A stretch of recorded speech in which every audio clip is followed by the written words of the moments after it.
আসসালামু আলাইকুম ওয়া রাহমাতুল্লাহি ওয়া বারাকাতুহু।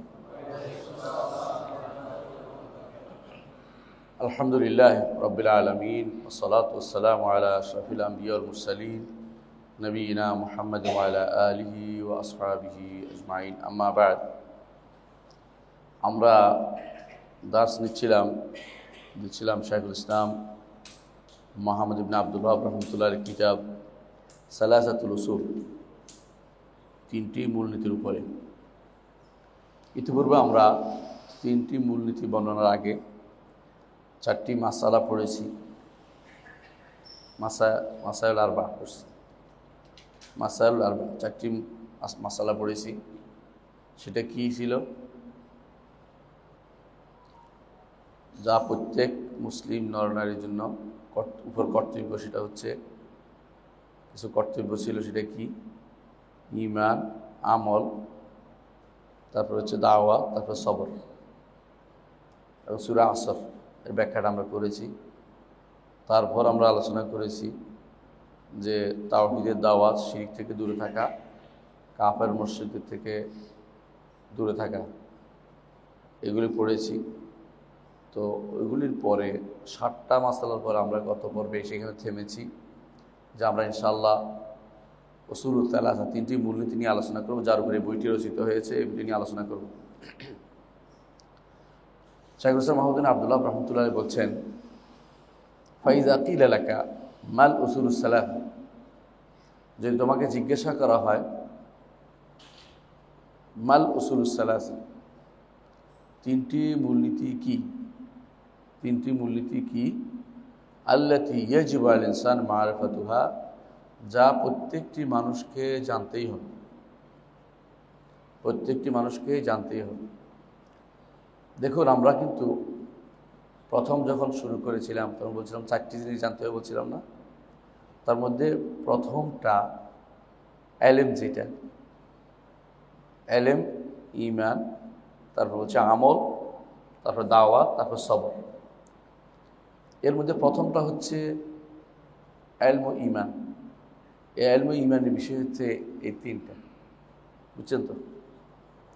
ইলম ও ঈমান কোনটা কোনটা জানতে হবে? প্রত্যেকটি ঈমানদার ব্যক্তিকে যা জানতেই হবে, প্রত্যেকটি মানুষকে তা জানতে হবে, প্রত্যেকটি মানুষকে যা জানতে হবে।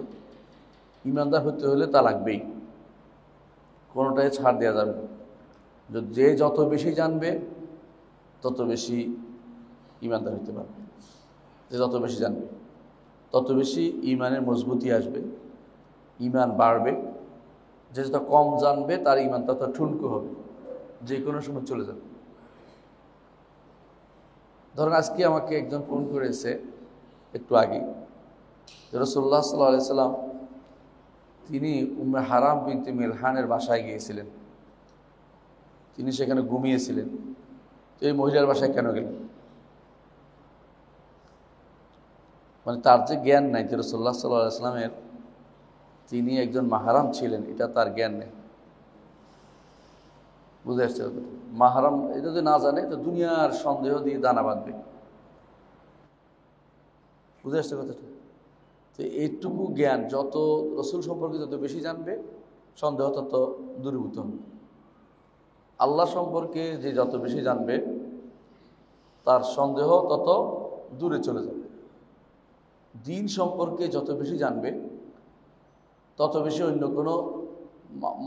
কোনো মতবাদ তার কাছে স্থান পাবে না। ইসলাম সম্পর্কে যত বেশি জানবে তার কাছে মনে হবে তখন ইসলামই আমার জন্য যথেষ্ট। তাহলে বোঝা গেল যে মোট কথা এটাই, শাইখুল ইসলাম মুহাম্মদ ইবনে আব্দুল ওয়াহাব রাহমাতুল্লাহি আলাইহি যা আমাদেরকে বলতে চাচ্ছেন সেটা হচ্ছে যে এমন তিনটি মূলনীতি কি, যেই তিনটি মূলনীতি প্রত্যেকটি মানুষকে জানতেই হবে, না জানে কোনো উপায় নেই। ফাকুল, যদি এই প্রশ্ন করে তাহলে তুমি বলো, কেউ যদি প্রশ্ন তোমাকে বলে তাহলে তুমি বলো, মারিফাতুল আবদি রাব্বাহু ওয়া দীনাহু ওয়া নবিয়্যহু মুহাম্মাদান সাল্লাল্লাহু আলাইহি ওয়াসাল্লাম। একজন মানুষ জানবে তার রবকে, তার দ্বীনকে এবং তার নবী মুহাম্মদ সাল্লাল্লাহু আলাইহি ওয়াসাল্লাম। এই তিনটি জিনিস। দেখুন, তিনি প্রথমে প্রশ্ন করে জিজ্ঞাসা করতেছেন, যদি তোমাকে জিজ্ঞাসা করে, এটা কেন? সাধারণত প্রশ্ন করে উত্তর নেয়া যতটা অন্তরে স্থাপিত হয়, সাধারণভাবে বলে গেলে এতটা অন্তরে স্থাপিত হয় না। এখনকার সময় দেখেন যে অনেকে প্রশ্ন বেশি করে, কারণ জানতে পারে। একটা বইয়ের মধ্যে অনেকগুলো প্রশ্ন করে, নৈর্ব্যক্তিক প্রশ্ন, এই প্রশ্ন ওই প্রশ্ন করে একেবারে, এমনকি কেউ কেউ তো এখন ইয়াও করে, সৃজনশীল নাম দিছে একটার। হ্যাঁ, যদিও সৃজনশীল নাম দিয়ে ইসলামের হয়তো ডুবাবে, বুঝলেন না, বানোয়াট জিনিস বানায় ঢুকাই দিবে। তো বহু রকমের প্রশ্ন করে কি করে জিনিসটাকে ভালো করে ধারণ করার সুবিধা মনে করে। তো শাইখুল ইসলাম মোহাম্মদ আব্দুল্লাহ রহমতুল্লাহ আলাইহি তিনি প্রশ্নটা করেছেন এই জন্য যাতে আমরা বুঝতে পারি যে বিষয়টা সম্পর্কে যেন আমাদের আগ্রহ জমে। এই জন্য তিনি প্রশ্নটা করেছেন। কারণ আপনারা জানেন যে প্রশ্ন সুয়াল নিসফুল ইলম, সুন্দর করে প্রশ্ন করতে পারাটা অর্ধেক বিদ্যা। প্রশ্ন সুন্দর করাটাও একটা অর্ধেক বিদ্যার অংশ, অর্ধেক বিদ্যা পাওয়া। তো প্রথম যেটা প্রশ্ন করেছে, প্রত্যেকটি নরনারীকে জানতেই হবে 3টি বড় মূলনীতি, এবং এটা মানুষকে কবরে জিজ্ঞাসা করা হবে। এই 3টি প্রশ্ন কবরে জিজ্ঞাসা করা হবে।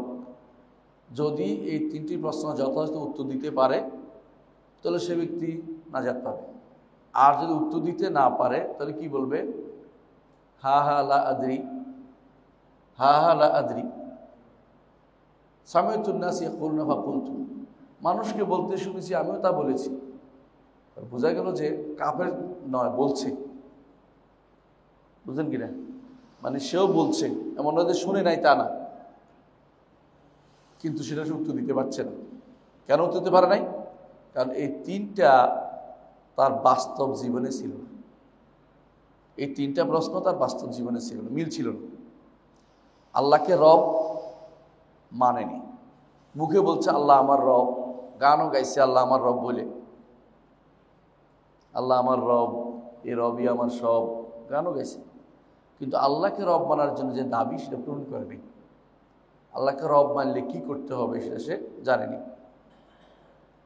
তো এই জন্য প্রথমে যেটা করতে হবে, এই প্রশ্নটা রেডি করতে হবে। 3টা প্রশ্ন, এই 3টা প্রশ্ন যদি কেউ রেডি করে, দুনিয়ার বুকে তার মতো সৌভাগ্যশাল আর কেউ থাকবে না, পরকালেও তার মতো সৌভাগ্যশাল কেউ হবে না। অন্ধকারে হাত চেয়ে বেড়াবে না 3টা প্রশ্ন জানবে, সঠিক উত্তর জানবে। এবং সেটা জানার মতো, শুধু জানা নয়, জানতে হবে, বিশ্বাস করতে হবে, আমল করতে হবে। কয়টা হলো? 3টা। কারণ আমাদের নিকট ঈমান হচ্ছে জানা, অন্তরে ধারণ করা, আমল করা। বুঝছেন কিনা? আমাদের নিকট কিন্তু এটা। এই জন্য আল্লাহ তাআলা বলছেন ইন্নাল্লাযীনা ক্বালু রাব্বুনাল্লাহ সুম্মা ইসতাকামু, আল্লাহ আমাদের রব, তারপর এর উপর দৃঢ়পদ আছে। এই নয় যে আল্লাহ আমার রব বলে সেরে গেছে, তা না। আল্লাহ আমার রব, তারপর রব যেহেতু তিনি, সেই রবিয়তের দায়িত্ব কি, আমি রব হিসেবে তার কি করবো এটাও আমাকে জানতে হবে। আল্লাহ আমার রব, তারপরে সুম্মা ইসতাকামু, তারপর এর উপরে সে দৃঢ়পদ ছিল, সুদৃঢ় ছিল, ইস্তেকামত ছিল। তারপরে কি হবে? তাতানাজ্জালু আলাইহিম মালায়েকা, ফেরেশতারা তখন বলবে কোনো ভয় নেই, জান্নাতের ব্যবস্থা করে দিবে, জান্নাতের সাথে তার কবরের ব্যবস্থা করে উত্তর দিতে পারলে। সুতরাং প্রথম প্রশ্ন হচ্ছে যে তার একজন, তোমাদের 3টি প্রশ্ন, প্রথমটা হচ্ছে উত্তর হচ্ছে এটা, প্রথম 3টি জিনিস যা জানতে হবে। 1 নম্বর হচ্ছে একজন মানুষ তার রব সম্পর্কে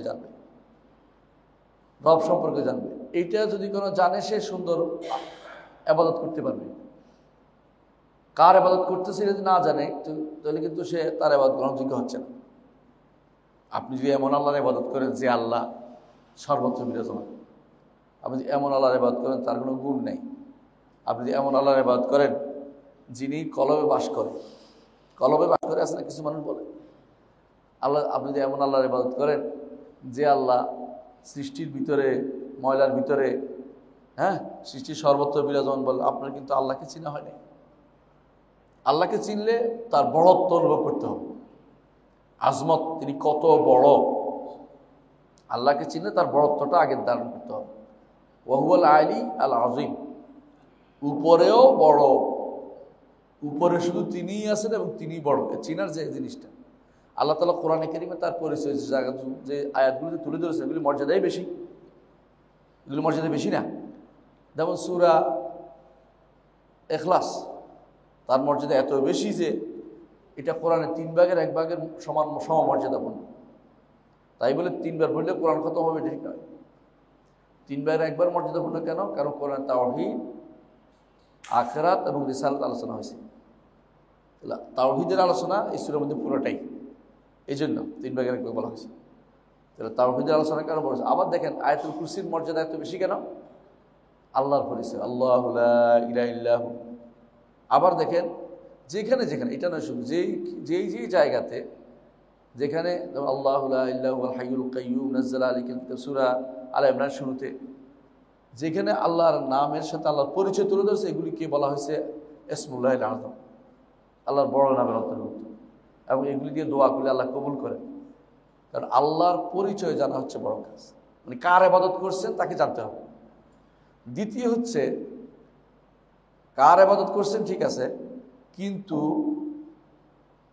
কি দিয়ে ইবাদত করতেছেন, এটা হচ্ছে ইসলাম, দিন।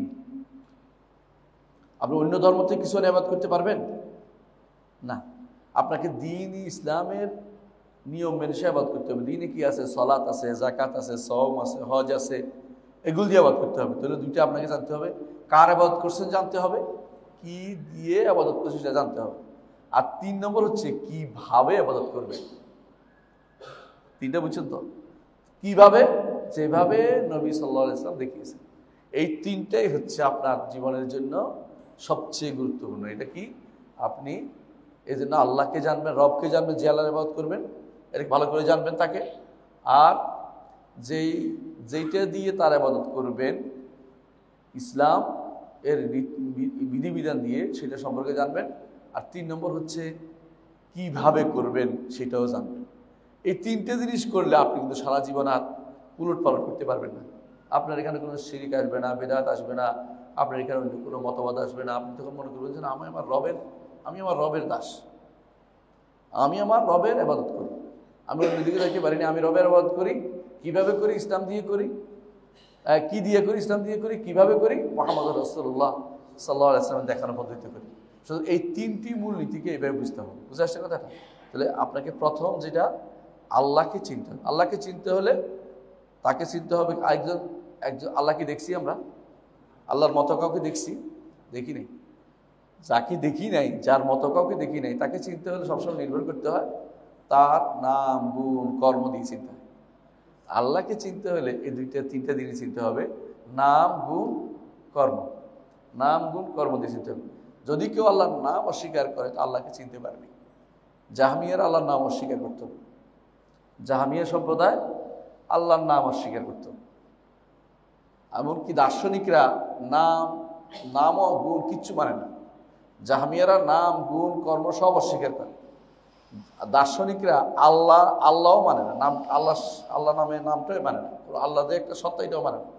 তারা বলে যে আল্লাহ শুধুমাত্র অন্তরে ধারণ করা, আল্লাহকে ধারণ করা যায় অন্তরে, মানে একটা বিবেকে একটা সত্তার কথা কল্পনা করতে পারে, বাস্তবে এমন কোনো সত্তা বাইরে পাওয়া যাবে না। নাউজুবিল্লাহ। বুঝছেন কত বড় দুর্ভাগ্য। এরপরে আসছে জাহমিয়ারা, তারপর না আল্লাহ আছেন, তবে কোথায়? কোথায়? সৃষ্টির ভিতরে ভিতরে। আল্লাহকে তারা চিনতে পারে। আবার দেখেন এরপরে আসছে মুতাজিলারা, আসে বলছে আল্লাহ আছেন, নামগুলিও আছে, তবে অর্থ নাই। এগুলির অর্থ নাই, মানে এগুলো অর্থবিহীন নাম। আজকে আমি একজনকে পাইছিলাম এখানে, জিজ্ঞাসা করলাম তোমার নাম কি? তো বলতেছিল যে মাসিয়াত হোসেন। হ্যাঁ, তাই আমি বললাম তোমার নামটা মাসিয়াত হোসেন তো জায়েজ নেই, শিরকি নাম। মাসিয়াত তো আল্লাহর হয়, মাসিয়াত হোসেনের মাসিয়াতে তুমি চলতেছ, কথাটা তো ভুল। এটা তো শিয়াদের বাকি অংশ। তোমার বাবাকে বলে তোমার নাম শুধু হুসাইন রাখা ভালো অন্তত। এই যে এদের নিকট নাম রাখছি অর্থবিহীন, কথা বুঝছেন কিনা? অর্থবিহীন নাম হয়ে গেছে। মানে আল্লাহর নাম আছে অনেকগুলো না। আমরা যেমন কারো নাম আছে সাদা মিয়া, কিন্তু উনি হচ্ছে তো কালো। কারো কাছে কালো মিয়া নাম আছে সাদা, কাদের নাম শুধু বোঝানোর জন্য। ও মুতাজিলারা এসে বললো যে আল্লাহ, হ্যাঁ ঠিক আছে, আল্লাহ তাআলা কোথায় আছে এই নাম বলা, এই প্রশ্ন করা যাবে না। তবে হ্যাঁ আল্লাহ আছেন, তার নামগুলো যেগুলি কোরআনে হাদিসে আছে, এগুলি হাদিস তো মানেই না, কোরআনে যেগুলি আছে এগুলিকে মনে করতে হবে একটা সত্তা বোঝাচ্ছে। মানে একটা মানুষ একটা সত্তা বুঝেছে। যেমন আমরা আমাদের অনেকগুলো নাম থাকে এক একজনের, তো কদে একটা সত্তা বুঝেছে জাস্ট একটুকুই, অর্থ নেই, অর্থহীন নাম, নাউজুবিল্লাহ। এরা কিন্তু আল্লাহকে চিনতে পারে নাই। আল্লাহকে যত নাম বেশি চিনবে, গুণ বেশি, ততই চিনতে পারবে।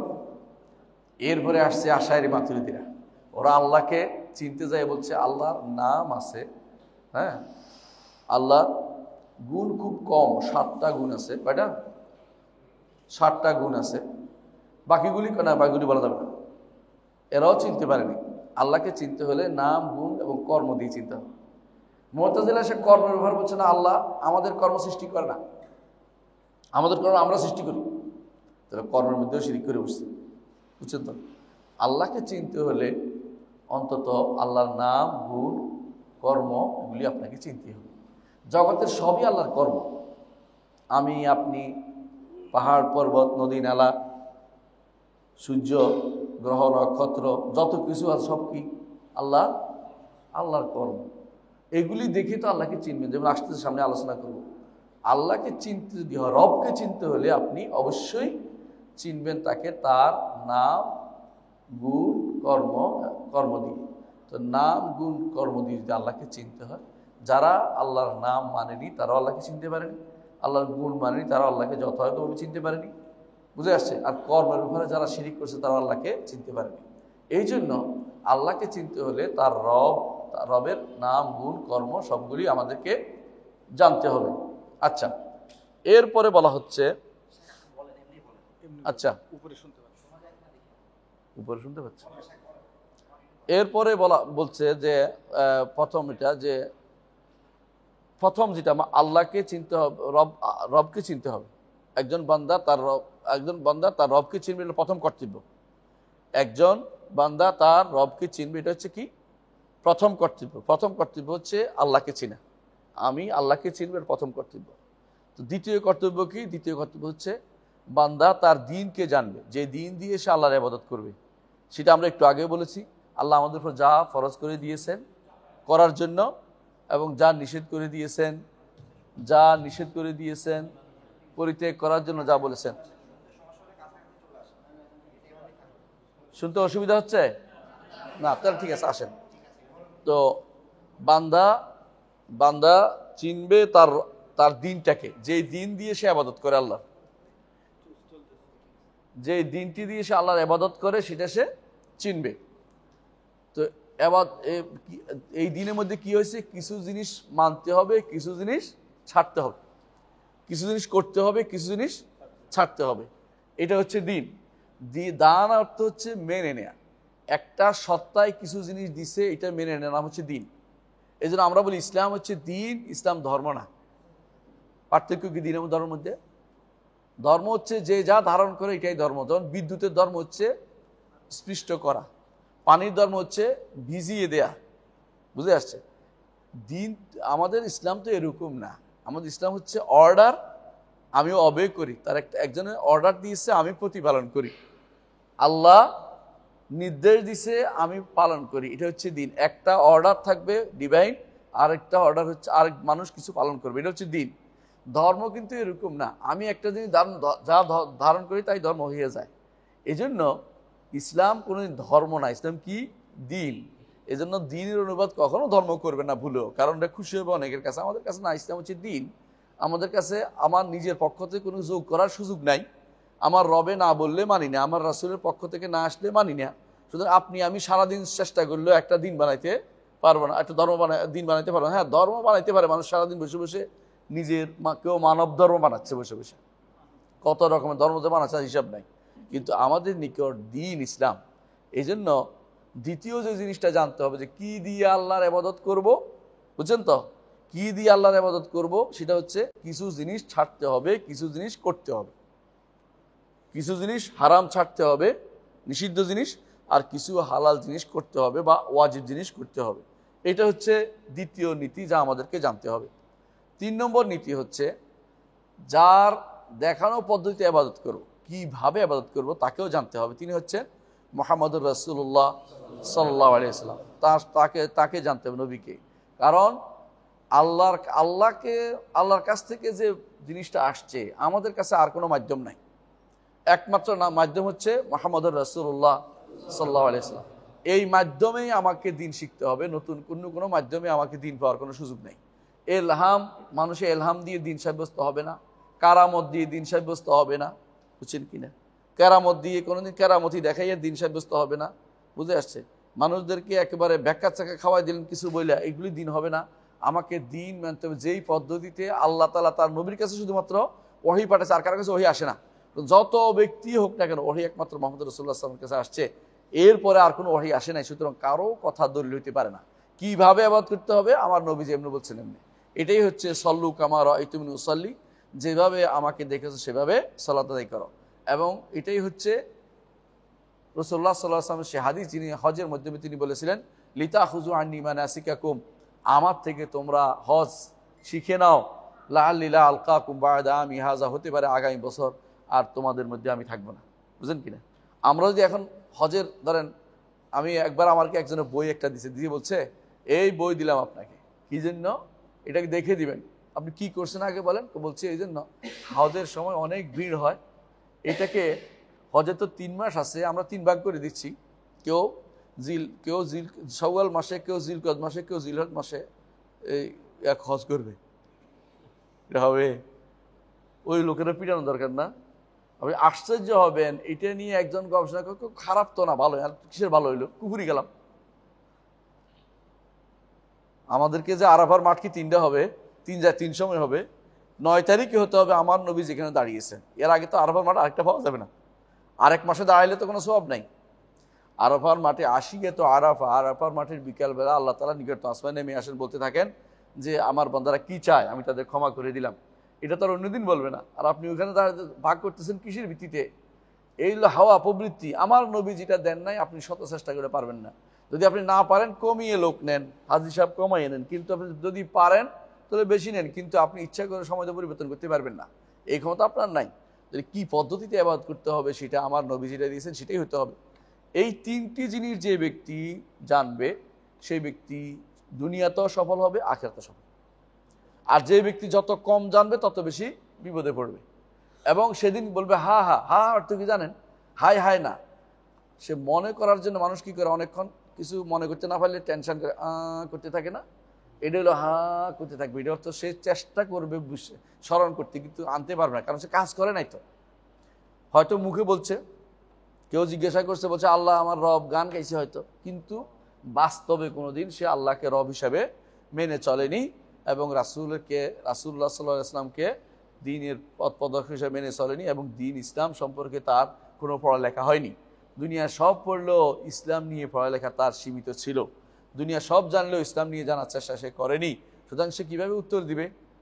এই জন্য আলেমরা বলেন যে এই 3টি প্রশ্ন এগুলি আগে জানতে হবে।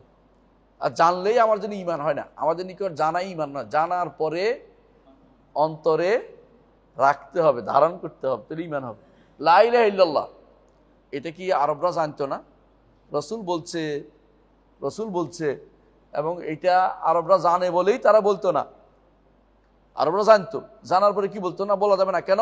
আজাল আলিয়াতা ইলাহান ওয়াহিদা ইন্না হাযা লাশাইউন উজাব, সমস্ত আল্লাহকে এক আল্লাহ বানিয়ে দিল। হায় হায়, কি বলে? আমাদের দেবদেবী মূর্তি কোথায় গেল? এরা বুঝতো বলেই বলে না, আর আপনি বুঝেন না বলেই দ্রুত অনেকগুলো জিকিরও করে। দেখেন না, জিকির করে না?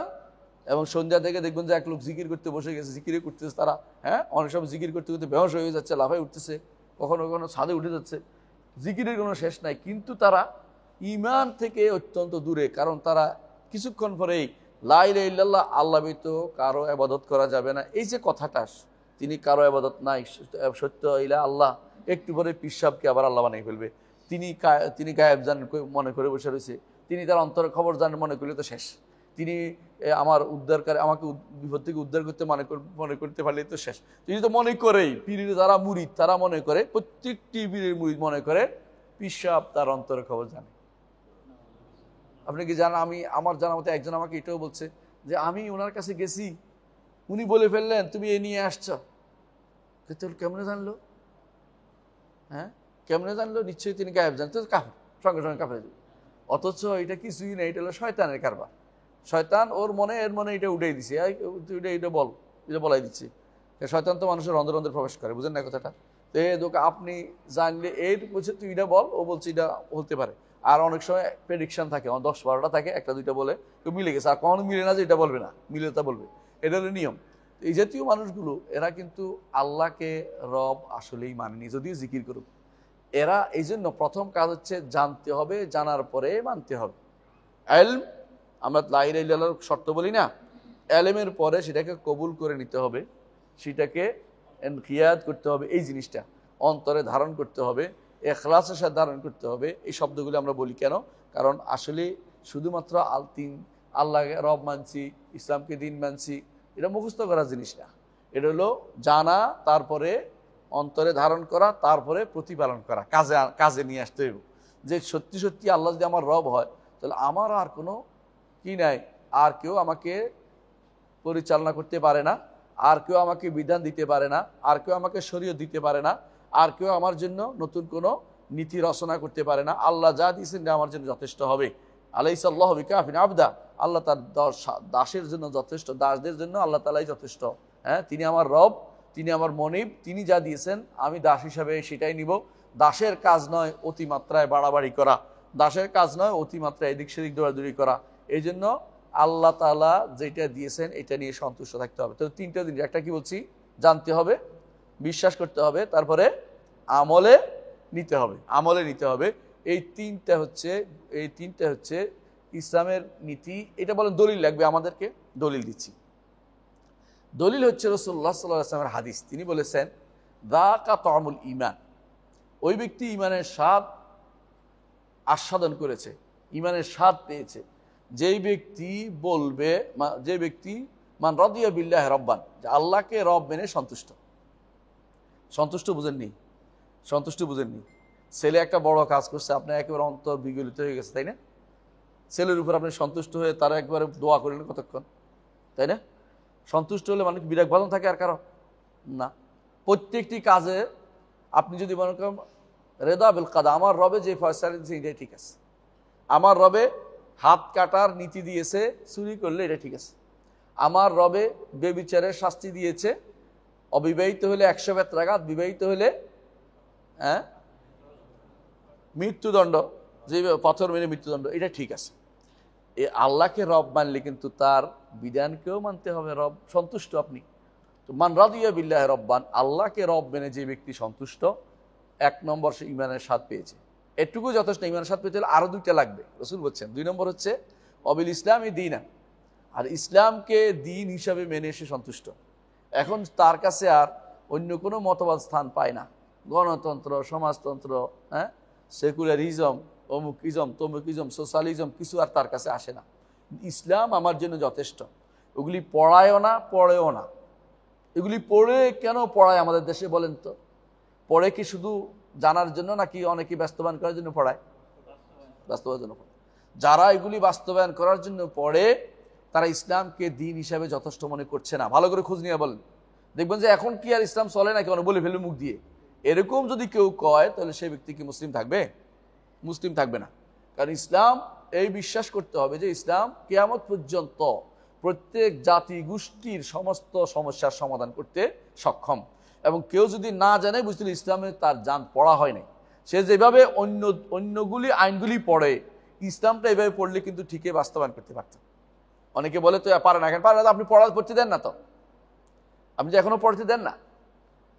আপনি যেভাবে আইনের পড়াচ্ছেন, ভাগ ভাগ করে, এইটা করে ওইটা করে, আইনের কত রকমের ভাগ করছেন, আপনি কত রকমের পড়ার জন্য কতগুলি খুলে দিচ্ছেন, ডিপার্টমেন্ট খুলে দিচ্ছেন।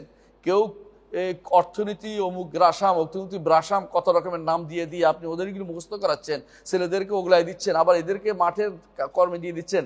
ইসলামকে এভাবে ভাগ করে করে আপনি এদেরকে কাজে লাগান না, দেখবেন যে ইসলামও ঠিক আছে, কোনো সমস্যা নেই। আপনি ওইটা মানব রচিত বিধানগুলিকে নিয়ে এসে পড়াচ্ছেন, মানুষের ঘরে ঢুকাই দিচ্ছেন, তারপর ইসলাম চলে না। ইসলাম তো আপনি পড়ান নাই, তো আপনি চলবে কি করে? আপনি পড়ে দেখতেন, চালু করে দেখতেন। ইসলাম তো 1300 বছর পর্যন্ত চলছে না? তো আপনি এখন ইসলামকে যদি কোনো মনে করেন যে ইসলাম যথেষ্ট না, তাহলে আপনি কিন্তু ইসলামকে নিয়ে সন্তুষ্ট হন নাই। মান রাদিয়া বিল্লাহি রাব্বান, আল্লাহকে রব হিসেবে সন্তুষ্ট, অবিল ইসলামি দীনান, ইসলামকে দিন হিসাবে পেয়ে সন্তুষ্ট, যে ইসলাম আমার জন্য যথেষ্ট। বুঝলেন কিনা?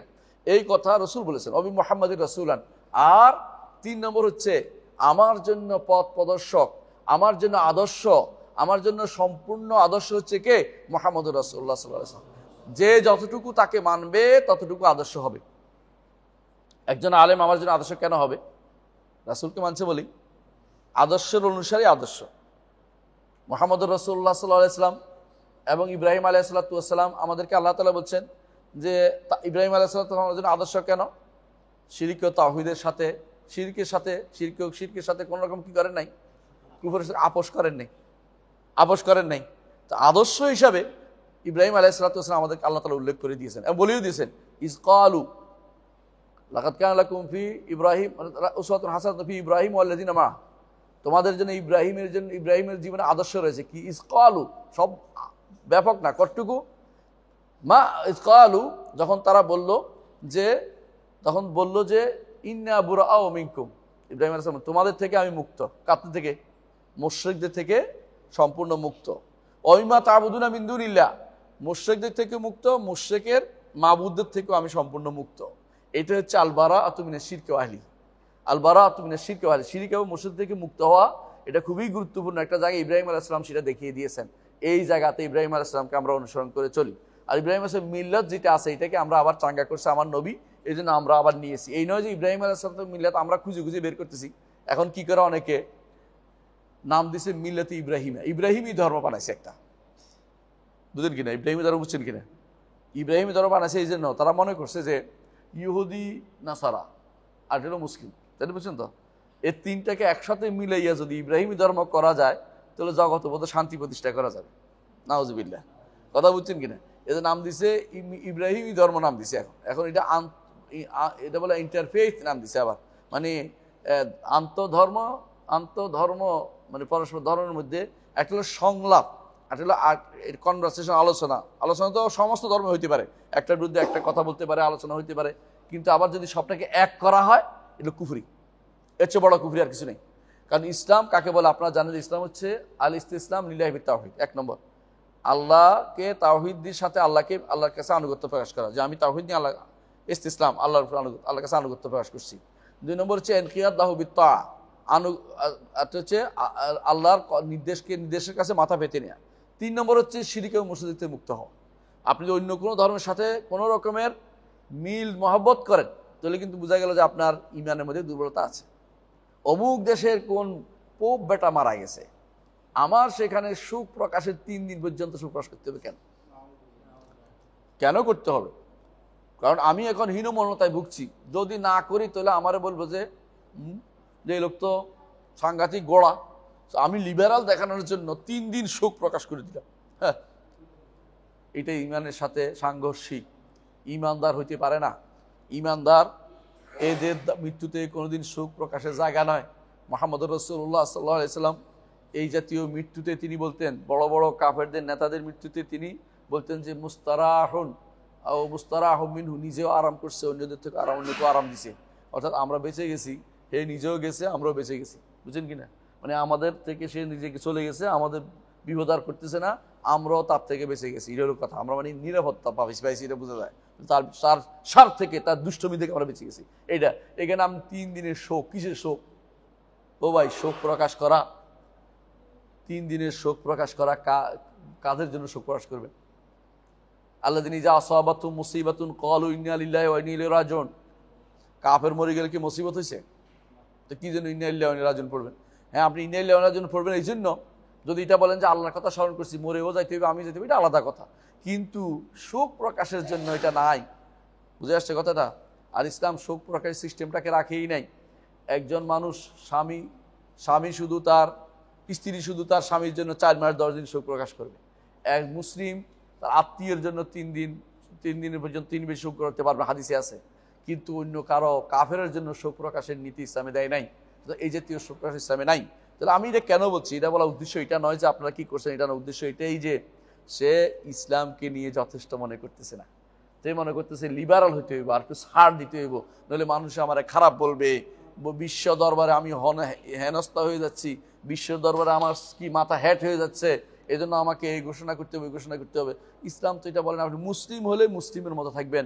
আপনি অন্যরা কিন্তু আপনার কারণে 3 দিনের শোক দেয় না, ভালো করে দেখেন, এমনকি তাদের নিজেরাও, তারা তো হচ্ছে কি ক্যাথলিক, ক্যাথলিকদের কারো পোপের মৃত্যুতে প্রোটেস্ট্যান্টরাও 3 দিনের শোক, 1 দিনের শোকও দেয় না, অর্থোডক্সরাও দেয় না।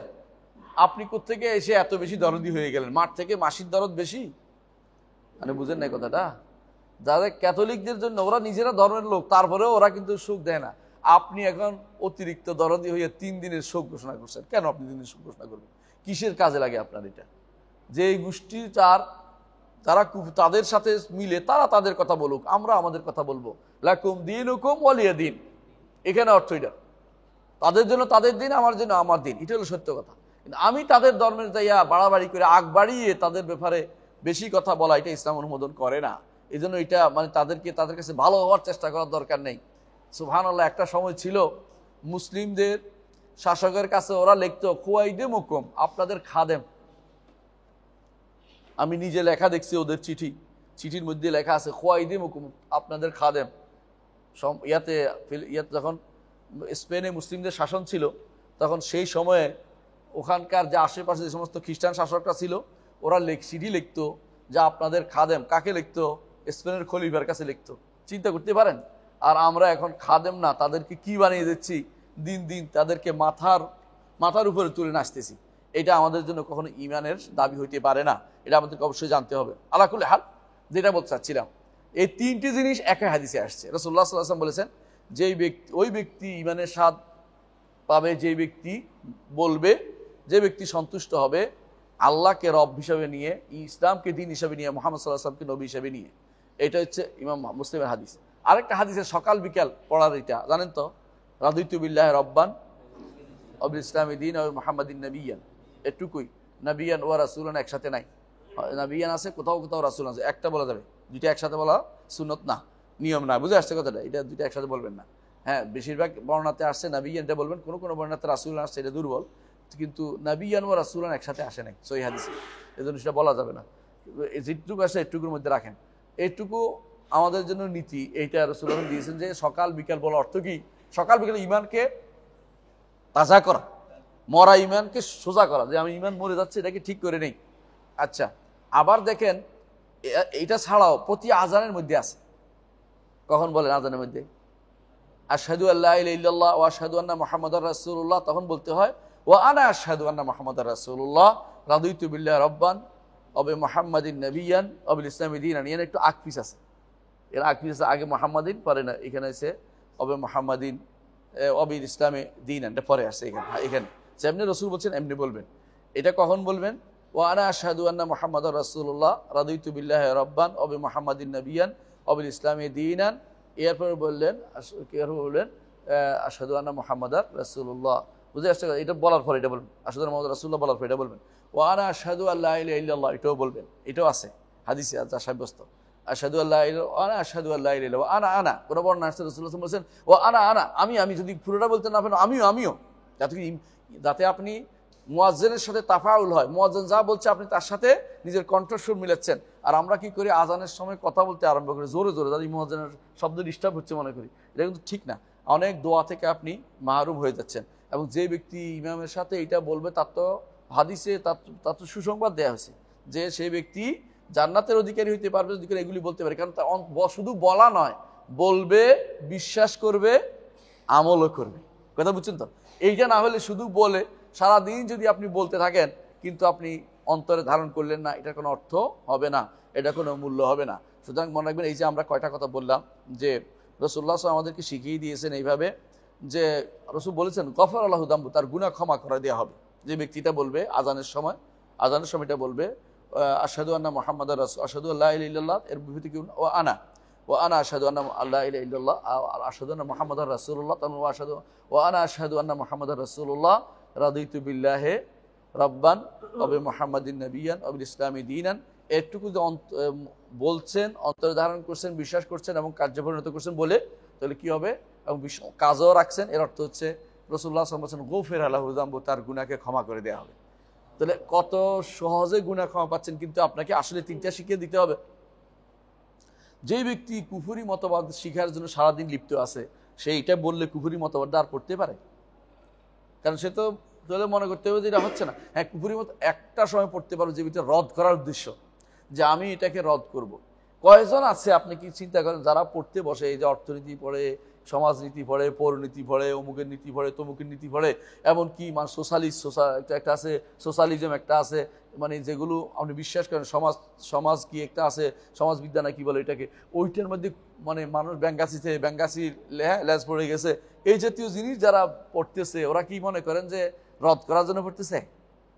বেশিরভাগ মানুষ এগুলি বিশ্বাস করতেছে এবং বেশিরভাগ নাস্তিকের জন্য তৈরি হচ্ছে। আপনি এই পড়ার সিস্টেমটা এগুলি পড়াচ্ছেন, এগুলি বেহুদা পড়ানো, এগুলি কোনো জীবনেও কাজে লাগে না।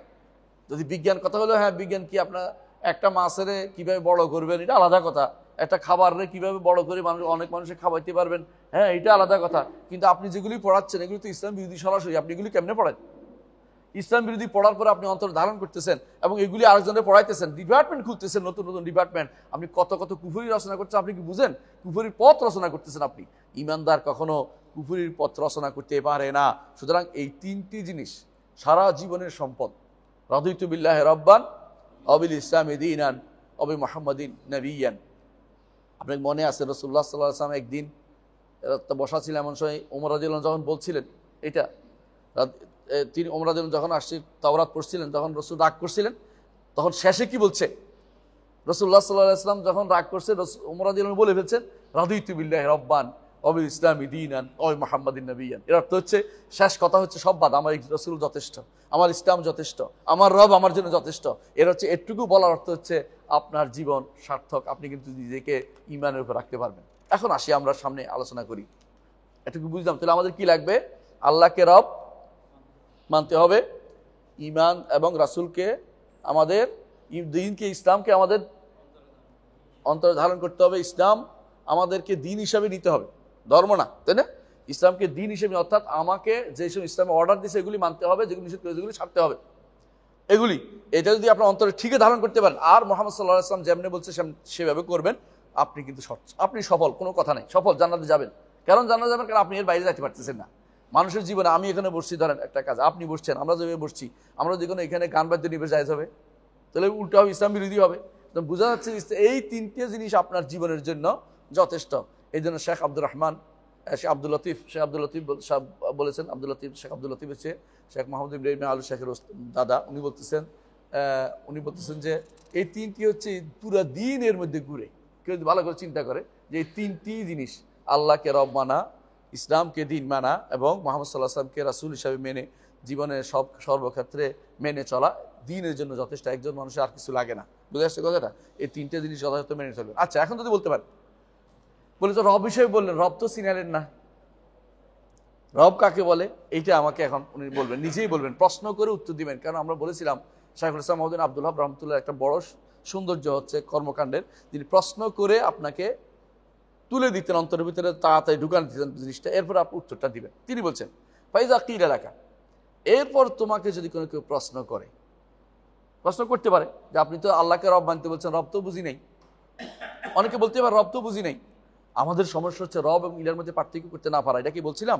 আর মনে আছে তো যে বর্তমান সময়ে নয়, পরবর্তী যত মানুষ শিরকি লিপ্ত হয়েছে, কবর পূজা, মাজার পূজা, যত রকমের শিরকি লিপ্ত হয়েছে, বেশিরভাগ পীর পূজা, যেগুলি সব মূল কারণ হচ্ছে রব এবং ইলাহর মধ্যে পার্থক্য করতে পারে না তারা। আল্লাহ এক হিসাবে রব, এক হিসাবে ইলাহ। বুঝে আসছে? আপনি আপনার বাবার সন্তান হিসাবে আপনি বাবার ছেলে, কিন্তু আপনার সন্তান হিসাবে আপনি বাপ। আপনার সন্তান হিসাবে আপনি তার বাপ, কিন্তু আপনার বাবার সন্তান হিসেবে আপনি তার ছেলে। কথা বুঝছেন কিনা? তো মানুষ তো একটাই, বুঝেন নাই? আল্লাহ তাআলা তিনি রব ও ইলা দুটাই, কিন্তু রব কেমনে হলে ইলা কেমনে দুটো জানতে হবে আমাকে। ইলা অর্থ হচ্ছে মাবুদ, উপাস্য। রব অর্থ কি এটা আমরা এখন শুনি, ইলাও আসবে, দুটোই আসবে।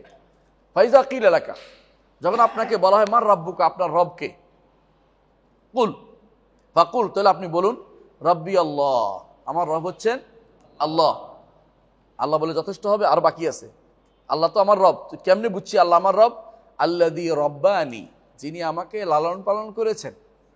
হ্যাঁ, ওয়া রাব্বা জামিআল আলামিনা বিনিআমিহি, সমস্ত জগৎকে তিনি তার নেয়ামত দিয়ে লালন পালন করেছেন।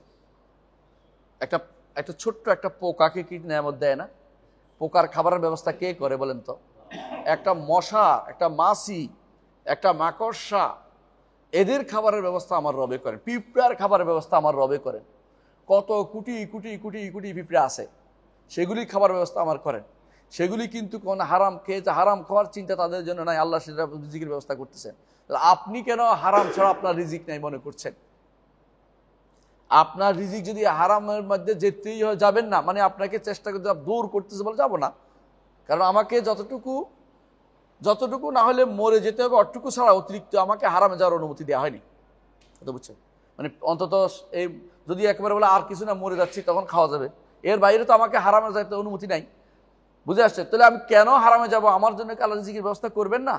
অবশ্যই করবেন। তাহলে বোঝা গেল যে যিনি আল্লাহ আমাকে লালন পালন করেন, রব হচ্ছেন তিনি, যিনি লালন পালন করেন। রব শব্দের অর্থই হচ্ছে লালন পালনকারী। লালন পালনকারী, লালন করতে কি লাগে বলেন তো? আমাকে সৃষ্টি করছেন তিনি, আর আমাকে দ্বিতীয় হচ্ছে আমাকে তিনি রিজিক দেন, আমাকে জীবন দেন, আমাকে মৃত্যু দেন, আমাকে খাবার দেন, আমার যাবতীয় কর্মকাণ্ড তিনি পরিচালনা করেন, এবং তিনি আমার মালিকও। বুঝছেন কি? রবের তিনটা গুণ থাকতে হয়। কি কি বলেন তো? একটা হচ্ছে তিনি আমার স্রষ্টা, আরেকটা হচ্ছে তিনি আমার মালিক, আরেকটা হচ্ছে তিনি আমার পরিচালক। পরিচালনার ভিতরে কি আছে? তিনি আমাকে নেয়ামত দেন, রিজিক দেন, তিনি আমাকে জীবন দেন, তিনি আমাকে মৃত্যু দেন, তিনি আমাকে আহার দেন, তিনি আমার সন্তান দেন, তিনি আমাকে বিভিন্ন রকমের চলাফেরা, তিনি আমাকে হাত দিয়েছেন, পা দিয়েছেন, তিনি আমাকে চলার জন্য সব দিয়েছেন। নেয়ামত যদি আপনি আল্লাহর নেয়ামত গুনতে চান, গুণে শেষ করতে পারবেন? ওয়াইন তাউদ্দু নেয়ামাতাল্লাহি লা তুহসুহা, তোমরা যদি আল্লাহর নেয়ামতকে গুনতে থাকো, আল্লাহর নেয়ামত গুণে তোমরা কোনোদিন শেষ করতে পারবে না। আল্লাহ তাআলা এটা কোরআনে কারীমে আমাদেরকে বলে দিয়েছেন। এর অর্থ হচ্ছে যে প্রত্যেকটি জিনিসকে তার যা দরকার, তার যা যা দরকার, যিনি তার যোগান দেন তিনি হচ্ছেন রব। প্রত্যেকটি জিনিসকে যিনি সব কিছু যোগান দেন তিনি হচ্ছেন রব। তিনি ব্যতীত আর কেউ রব হইতে পারে না। এখন আপনি যদি বলেন আমার ছেলে দিছে বলে আমি, নাউজুবিল্লাহ, কবরের কাছে গেছিলাম, ছেলে হয়েছে, অনেকে আছে না শাহজালালের দরবারে যায়, এরপর বলছে আমার ছেলে হয়েছে, ওখানে জিয়ারত করতে গেছিলাম, বাবাই কি দিছে? পোলা দিছে, নাউজুবিল্লাহ। এই জাতীয় কথা বলতে কাফের। এখন তাকে জিজ্ঞাসা করতে হবে, বাবা তোমাকে না, তুমি বলতেছো শিরিক করতেছ যে বাবা তোমার ছেলে দিছে, এই দুনিয়ার যত পাখি পাখ পাখালি ওদের কে দিছে? ওই বাবা দিচ্ছে। ওরা কি তোমার কবরে যাই বসছিল? তো তুমি যে মিথ্যা একটা কথা বলছো, তুমি যে একটা মিথ্যা দাবি করতেছ, এটার কারণে তুমি শিরকে লিপ্ত হয়েছ। কারণ কেউ কাউকে কিছু দেয় না, একমাত্র আল্লাহ শুধু দিতে পারে। ভালো মন্দের মালিক কে? আল্লাহ।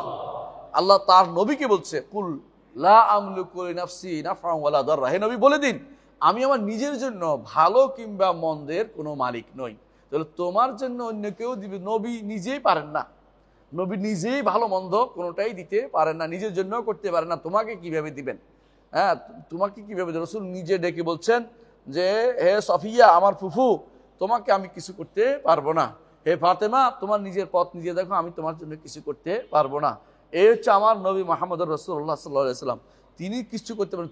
রসুল যদি না পারে, কবরের এর চেয়ে বড় লোক কে আছে? তিনি, অন্য কেউ কিভাবে পারে? এর অর্থ হচ্ছে তারা কেউ কিছু করে না। জগতের প্রতিটি মানুষকে তার চাহিদার যোগান দেয়া, তার চাওয়ার যোগান দেয়া, না চাইতে দেয়া। হাত কি চেয়ে আনছেন?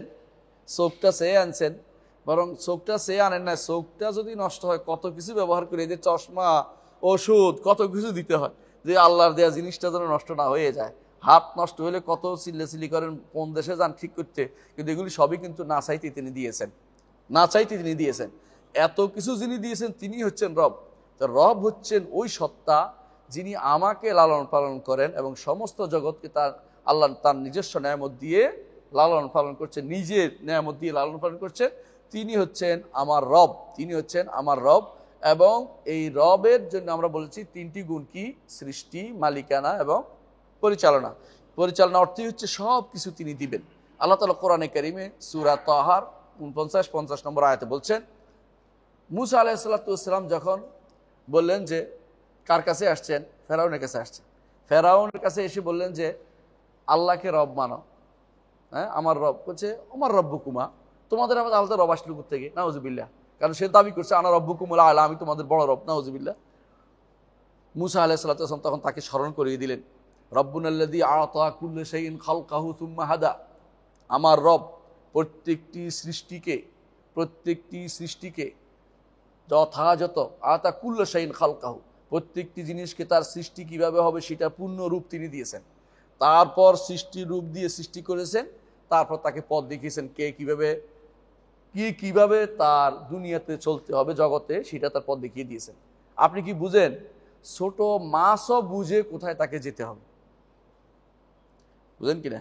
একটা মাছ যে জানে যে সাগরে থাকলেও ডিম পাড়তে হবে এসা চাঁদপুরে এসে, সাগরে থাকলেও ডিমটা পাড়তে হবে চাঁদপুরে এসে, বুঝেন না কথাটা?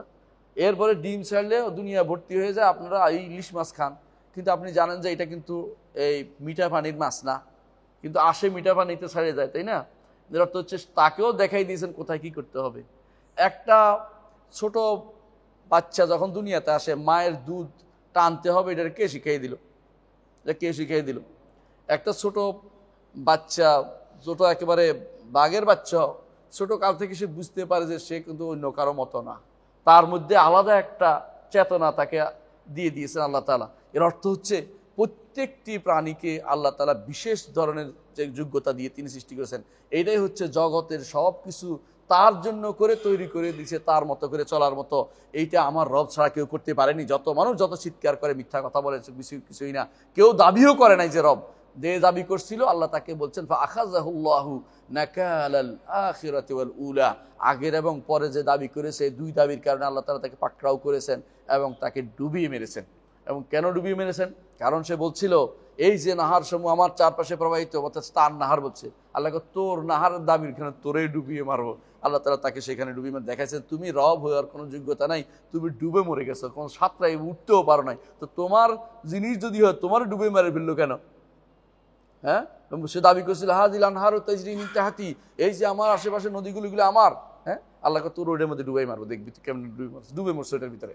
এর অর্থ হচ্ছে আল্লাহ ব্যতীত আর কেউ আপনাকে লালন পালন করে না, এবং জগতের প্রত্যেকটি সৃষ্টিকে আল্লাহ নিজ স্বয়ং লালন পালন করেন, এবং এই লালন পালনের দ্বারা যত রকমের নিয়ামত সব তিনি দান করেন। আল্লাহ তাআলা কোরআনে কারীমে বলছেন ওয়ামা মিন দাব্বাতিন ফিল আরদি ইল্লা আলাল্লাহি রিজকুহা, জগতের প্রতিটি প্রাণীর রিজিকের ব্যবস্থা করেন আল্লাহ তাআলা। এই যে দেখেন মাছ, বড় বড় মাছ কি করে, বড় বড় কি করে, কুমিরে মাছ খেয়ে এসে নদীর পাড়ে এসে পাড়ে উঠে যায়, উঠে হা করে বসে থাকে, দাঁতের ভিতরে আটকিছে, পাখিরা এসে পোকামাকড়া এসে খাচ্ছে, এগুলি খাইয়া তার দাঁত সাফ করে দিচ্ছে। এই সিস্টেমটা আপনি কি চিন্তা করে দেখছেন? অনুরূপভাবে দেখেন একটা প্রাণীকে দেখবেন যে একটা প্রাণী পিঁপড়া খাচ্ছে, পিঁপড়াকে কিছুক্ষণ মরে গেছে, পিঁপড়া আবার এটা খাচ্ছে। সিস্টেমটা কিভাবে করছে আপনি কি এটাকে একটু চিন্তা করে দেখছেন? কত প্রাণী এরকম আছে, প্রত্যেকের রিজিকের ব্যবস্থা আমার রব্বুল আলামিন করেছে। কেউ যদি বলে রিজিকের সিস্টেমটা আপনি তাকে যদি কোনো বলা হয় একদিনের জন্য শুধুমাত্র মানুষকে রিজিক দিতে, সে পারবে না। আর সেখানে দুনিয়ার কত প্রাণী আছে, এই সমস্ত প্রাণী রিজিকের ব্যবস্থা আমার রব্বুল আলামিন করেছেন, কারণ তার নিয়ামত দিয়ে তাদেরকে, এটা হচ্ছে রব। এই রব এটাকে বলা হয় যা তিনি কি করেন, তিনি লালন পালন করেন। কিভাবে? তিনি সৃষ্টিও করেছেন, মালিকও তিনি, এবং তিনি সব কিছু যোগান দেন, সমস্ত কিছু পরিচালনা করেন, তার ভালো মন্দ হইতে শুরু করে সব কিছু নির্ধারণ করে পরিচালনা করেন। এই জন্য এইটুকু জয় ব্যক্তি বুঝতে পারবে যে আমি একসময় ছিলাম না, আবার আমাকে রবে আনছে, আমি সবচেয়ে বেশি দুর্বল ছিলাম, আমাকে শক্তিশালী করেছে। আর যে সমস্ত দুনিয়াতে যত প্রাণী আছে এগুলিকে তিনি রিজিক দিয়ে যাচ্ছেন, তো রবকে চিন্তা করার কোনো অসুবিধা হবে না। এটাই তিনি বলছেন যে রব্বি আল্লাহুল্লাযী রব্বানি, আমার রব হচ্ছেন ওই আল্লাহ যিনি আমাকে লালন পালন করেছেন। ও রব্বা জামিউল আলামিন বিনিআমিহি, সমস্ত জগতের সমস্ত সৃষ্টিকে তিনি তার নিয়ামত দিয়ে লালন পালন করেছেন। ওয়া হুয়া মা'বুদি, এবার আসছেন এই যে এতক্ষণ বলছেন তাহলে তিনি আমার রব, তাই তো? রব আমরা বলছি কি লাগবে? রব হচ্ছে তিনি হচ্ছেন, তার নাম আছে, গুণ আছে, কর্ম আছে। তো রবকে চিনলাম যে তিনি নাম, গুণ, কর্মের অধিকারী যে সত্তা, এবং যিনি আমাকে সবকিছু দিচ্ছেন, ইনি হচ্ছেন রব। আমার কি কাজ এটা তিনি বলছেন। ওয়া হুয়া মা'বুদি, তিনি আমার মাবুদ, তিনি আমার মাবুদ, তিনি আমার উপাস্য। এই যে মাবুদি অর্থ হচ্ছে ইলাহি, তিনি আমার ইলাহ। বুঝতে আসছে কথাটা? অর্থাৎ যখন তাকে রব মানছি তখন তাকে তার ইবাদত আমাকে করতেই হবে, যখন তাকে রব মানছি তার ইবাদত আমাকে করতে হবে। দেখুন আল্লাহ তাআলা এইটার জন্যই আল্লাহকে চিনানো এবং আল্লাহর ইবাদত করানো। একমাত্র আল্লাহকে আল্লাহর ইবাদত করবে। যে ব্যক্তি একমাত্র আল্লাহর ইবাদত করতে পারবে সে আল্লাহকে চিনেই তো করবে। এই জন্য সমস্ত নবী রাসূলদেরকে আল্লাহ তাআলা এই জিনিসটার জন্য পাঠিয়েছেন। আল্লাহ বলে দিয়েছেন, আল্লাহ তাআলা সূরা আম্বিয়ার 25 নম্বর আয়াতে বলেছেন, ওয়ামা আরসালনা মিন ক্বাবলিকা মির রাসূলিন ইল্লা নুহি ইলাইহি আন্নাহু লা ইলাহা ইল্লা আনা। আপনার পূর্বে যত রকমের রাসূল পাঠিয়েছি, নবী রাসূল পাঠিয়েছি, সবাইকে শুধু এই একটি নির্দেশ দিয়ে পাঠিয়েছি যে লা ইলাহা ইল্লা আনা, আমি ব্যতীত আর কোনো ইলাহ নেই, আর কোনো মাবুদ নেই, কারো উপাসনা করা যাবে না। এখানে রব নাই এটা না, রব মানে সবাই মানতো, অর্থাৎ মাবুদ আর কেউ নাই এটা বলার জন্য। যেহেতু আপনি জানছেন যে আপনার রব হচ্ছেন আল্লাহ, যিনি আপনাকে রিজিক দেন, নেয়ামত দেন, যিনি আপনার সৃষ্টি করেছেন, যিনি আপনাকে মালিক, যিনি আপনার সমস্ত চাওয়া যিনি দিচ্ছেন, আপনার কি কাজ? আপনি কি বাস বুঝলে হইবে না? আপনি তার ইবাদত করতে হবে। এইটাই হচ্ছে লা ইলাহা ইল্লা আনা ফারবুদুন, একমাত্র আল্লাহরই ইবাদত করতে হবে, একমাত্র আল্লাহরই ইবাদত করতে হবে। এটা হচ্ছে। আবার আল্লাহ তাআলা অন্য আয়াতে সূরা বাইয়িনার 5 নম্বর আয়াতে বলেছেন, ওয়ামা উমিরু ইল্লা লিয়াবুদুল্লাহ মুখলিসিন লাহুদ্দিন হুনাফা ওয়া ইউকিমুস সালাতা ওয়া ইউতুজ যাকাতা ওয়া যালিকা দীনুল কাইয়্যিমা। এই আয়াত বলছেন অর্থাৎ একমাত্র আল্লাহর ইবাদত করতে হবে, আর কোনো কিছু করে ইবাদত করা যাবে না। তাহলে বোঝা গেছে যে যখন রব হিসেবে তাকে জেনেছি, ইবাদতটা তার করতে হবে। দেখুন কোরআনের প্রথম নির্দেশ, একটু পরে আসবে এটা আলোচনা করতে, প্রথম নির্দেশের জায়গা দেখেন কোরআন কারীমের প্রথম নির্দেশ কোনটা? ইয়া আইয়ুহান নাস উবুদু রাব্বাকুমুল্লাযী খালাকাকুম, হে মানুষেরা ইবাদত করো সেই রবের যিনি তোমাদেরকে সৃষ্টি করেছেন। তাহলে রব কি করেন? সৃষ্টি করেন। রব কি করেন? সৃষ্টি করেন। তো আমার কি কাজ? তার ইবাদত করা। তো রব হচ্ছেন স্রষ্টা, মালিক, সবকিছু। আমার কাজ হচ্ছে এটা স্বীকৃতি দেওয়া এবং তার ইবাদত করা। তার ইবাদত কিভাবে করব? তিনি যা নির্দেশ দিয়েছেন তা প্রতিপালন করবো, যা নিষেধ করেছেন তা পরিত্যাগ করব, এর মাধ্যমে হচ্ছে তার ইবাদত করব। সুতরাং বোঝা যাচ্ছে এটাই তিনি বলতে চাচ্ছেন যে রব চিনতে হলে দুইটা জিনিস লাগবে, যে রব চিনার পরে রবের যে দাবি সেটাও পূরণ করতে হবে।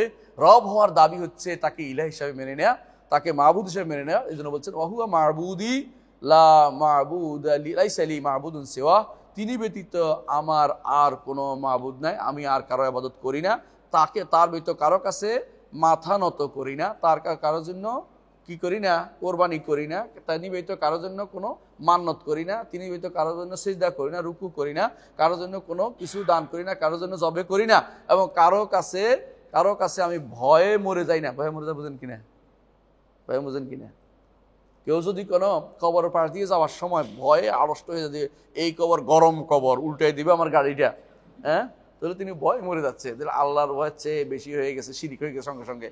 কেউ যদি একটা টাকা দেয় তাহলে কি হচ্ছে? ঈমান হারা হয়ে যাচ্ছে। বুঝেন না কথাটা? তাহলে বোঝা গেল কারণ দান করতে হবে কাকে? কার খুশি করার জন্য? আল্লাহ খুশি করার জন্য। আচ্ছা, এখন দলিল চাচ্ছে উনি বলছেন অদলিল। আপনাকে বলতে পারে বেদাতিরা যে আপনি যে এগুলো বলতেছেন কোত্থেকে বলেন? বানাই না, বানাই বলছি না, কোরআনে কারীম বলছে, আল্লাহ তাআলা কি বলছেন?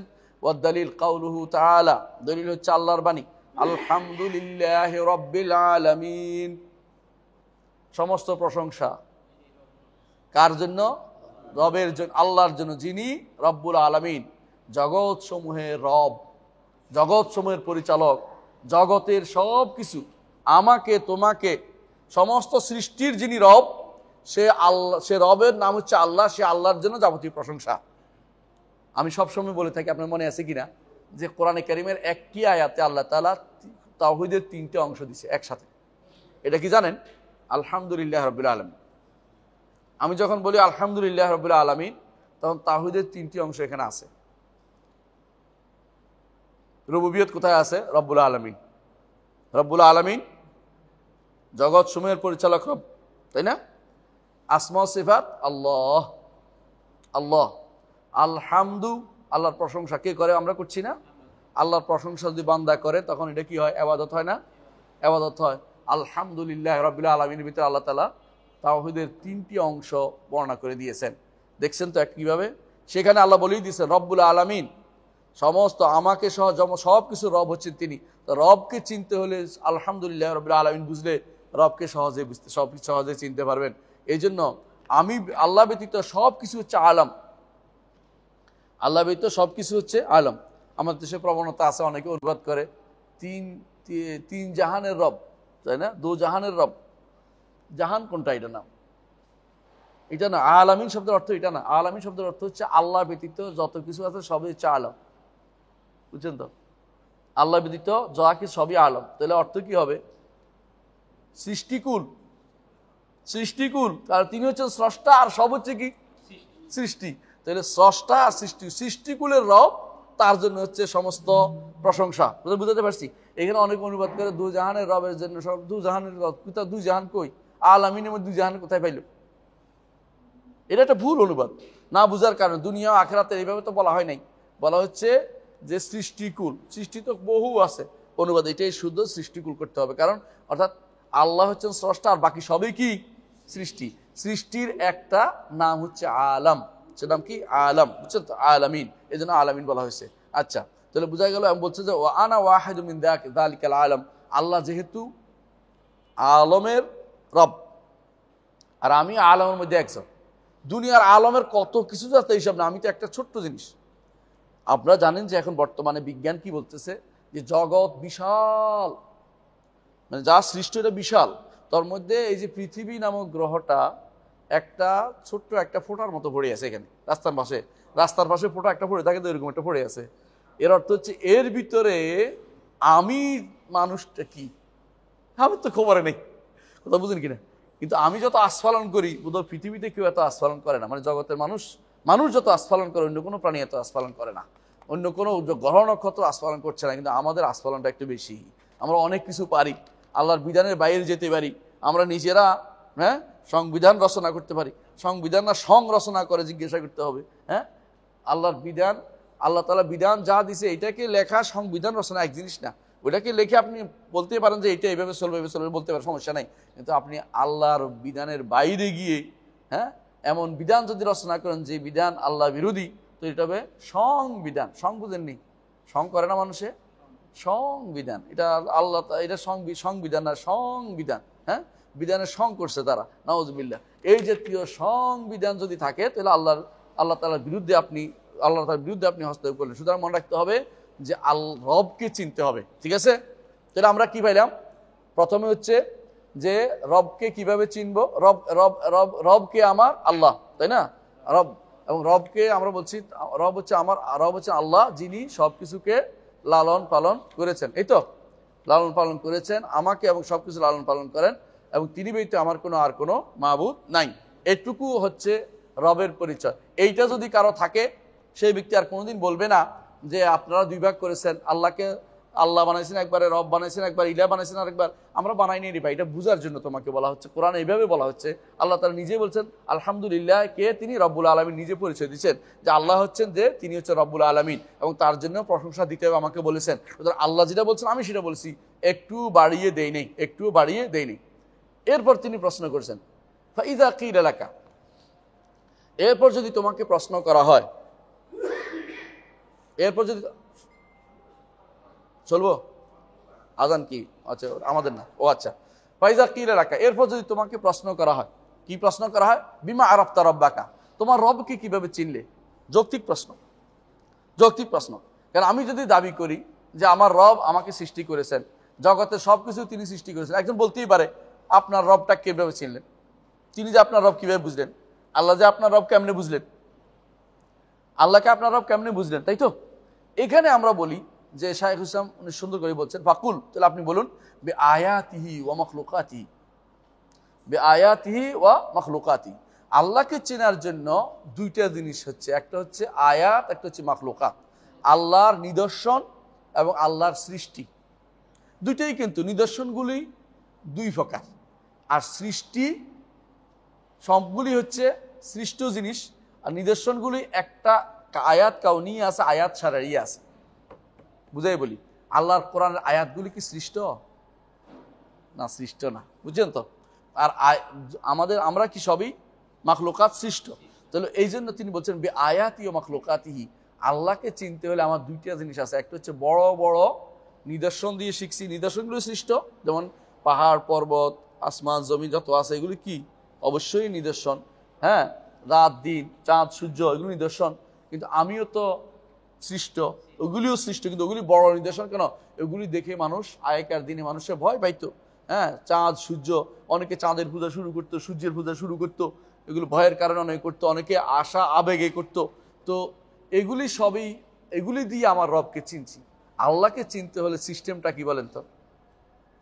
বর্তমানে দেখবেন অনেকেই যারা বিশেষ করে মোটিভেশনাল স্পিকার, মোটিভেশনাল যারা কাজ করে, মোটিভেশন নিয়ে বই লেখে না, অনেকে প্যারাডক্সিক্যাল, এটা প্যারাডক্সিক্যাল দিয়ে, প্যারাডক্সিক মানে হচ্ছে, ডক্সিক মানে হচ্ছে এরকম কোনো কিছু ইয়া দিয়ে, যুক্তি দিয়ে কোনো কিছু বোঝানো, বুঝছেন তো? যুক্তির পর যুক্তি দিয়ে বোঝানো। যুক্তির পর যুক্তি দেওয়ার আগে আমাকে আগে বুঝতে হবে যুক্তির চেয়েও বড় কিছু আছে কিনা, যুক্তির চেয়ে বড় কিছু আছে কিনা। তো শেখুল ইসলাম মহদিন আব্দুল ওয়াহাব রহমতুল্লাহ আলাইহি তিনি যে তথ্যটা আমার দিয়েছেন এটা একদম সহজ। সহজ কি?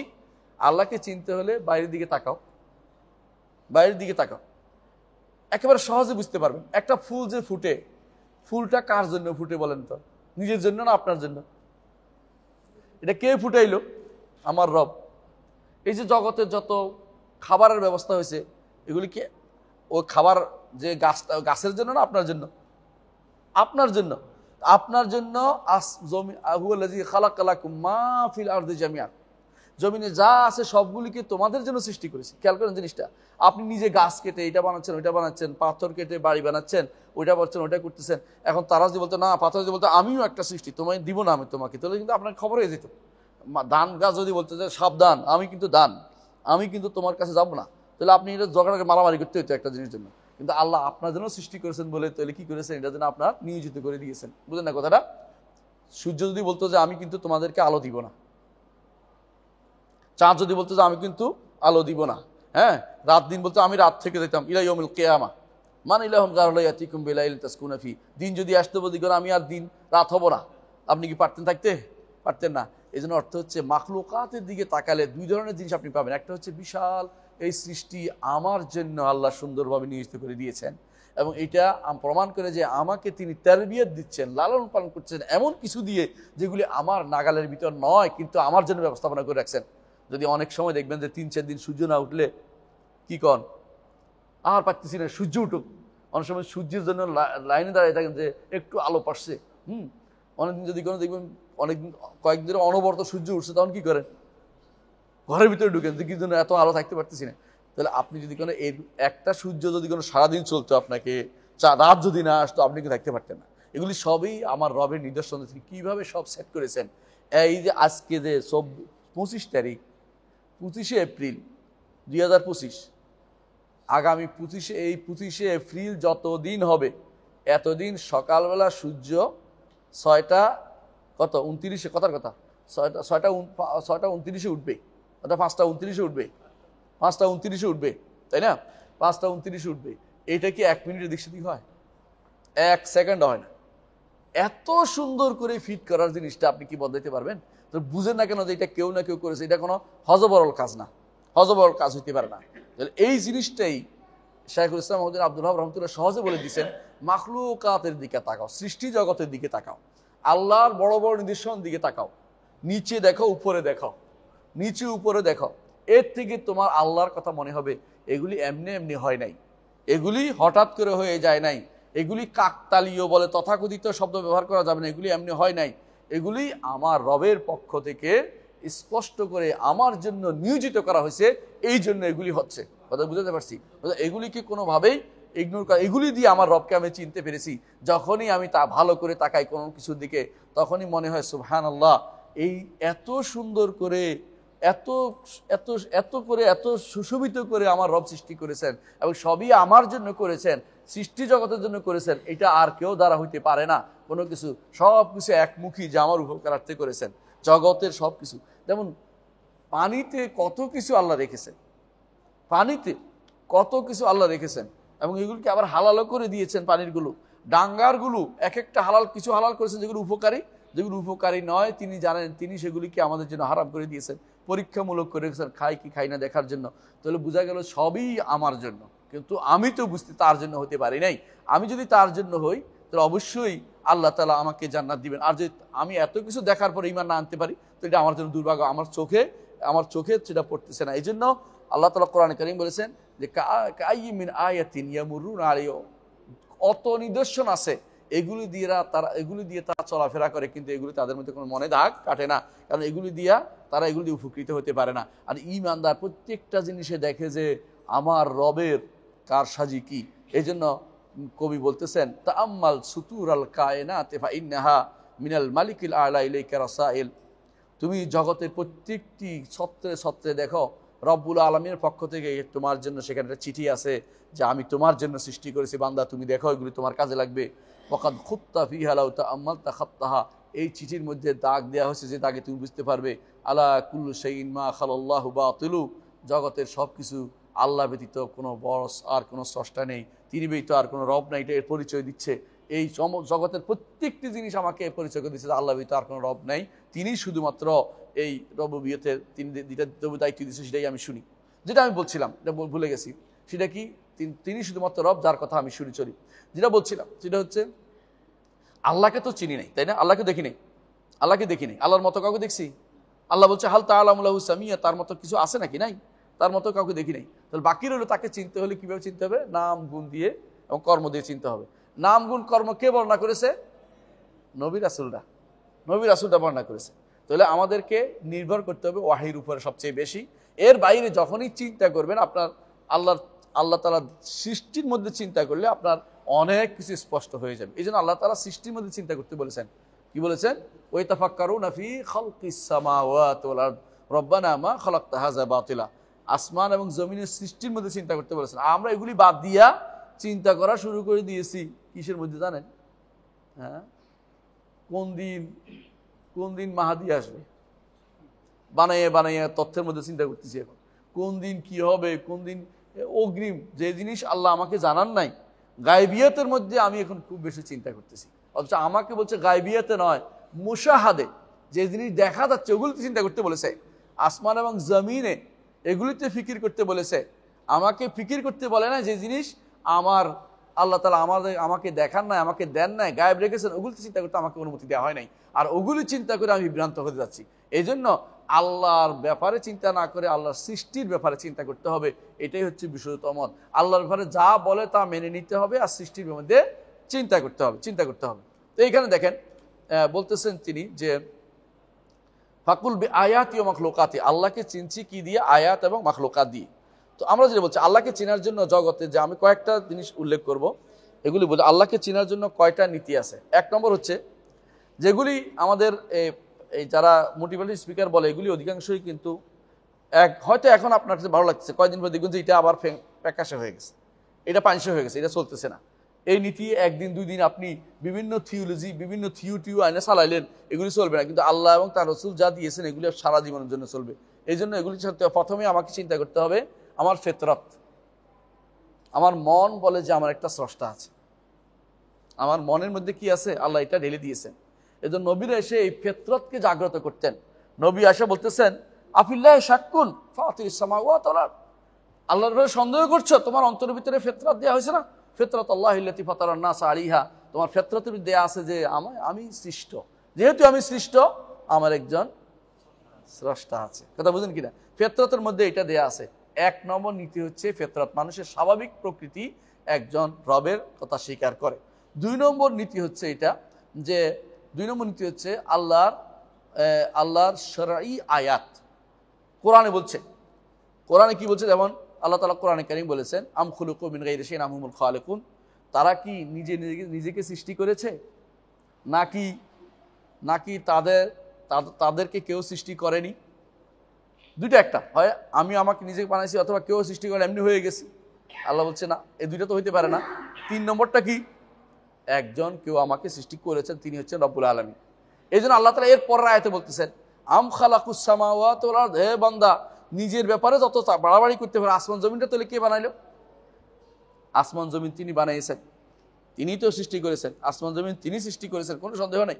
তাহলে এরপর বড়টা দেখিয়েছেন, এই যে আয়াত দেখাইছেন আল্লাহ তাআলা কোরআনে কারীমে, তখন বোঝা গেল যে আল্লাহর আয়াত শারঈয়া, শরীয়তে কোরআন এবং সুন্নাহ যে সমস্ত নির্দেশনা আসছে এইগুলি দিয়ে আমি রবকে চিনতে পারি। তিন নম্বর হচ্ছে আয়াত কাউনিয়া। আয়াত কাউনিয়া কি? প্রাকৃতিক বিভিন্ন জিনিস আপনি দেখে দিন প্রতিদিন বলবেন যে এগুলি এমনি হয় নাই। সূর্য এত দূর থেকে আমাকে আলো দিচ্ছে, কাছে আসলে পুড়ে যেত, দূরে গেলে বরফ হয়ে যেত, এই সিস্টেম কিভাবে চালু করলো? লা শামসু ইয়ামবাগি লাহা আন তুদরিকাল কামার ওয়ালাল লাইলু সাবিকুন নাহার কুল্লুন ফি ফালাকিন ইয়াসবাহুন।